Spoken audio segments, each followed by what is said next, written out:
তত্ত্বাবধায়ক সরকার সংক্রান্ত রায় জালিয়াতি ও গণ অভ্যুত্থানে যুবদল কর্মী হত্যার পৃথক 4 মামলায় সাবেক প্রধান বিচারপতি খায়রুল হককে জামিন দিয়েছেন হাইকোর্ট। তবে তার বিরুদ্ধে দুদকের মামলা থাকায় এখনই মুক্তি মিলবে না। বিচারপতি মোহাম্মদ খায়রুল আলম ও বিচারপতি সগির হোসেনের সমন্বয়ে গঠিত হাইকোর্ট বেঞ্চ দুপুরে রুল যথাযথ ঘোষণা করে তাকে জামিনের রায় দেন। গত বছরের 24শে জুলাই রাজধানীর ধানমন্ডির বাসা থেকে খায়রুল হককে গ্রেপ্তার করে পুলিশ।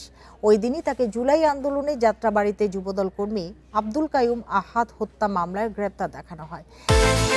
বিকাশ পেমেন্টে 10,000 টাকার বেশি অফার, শপিং চলছে তো।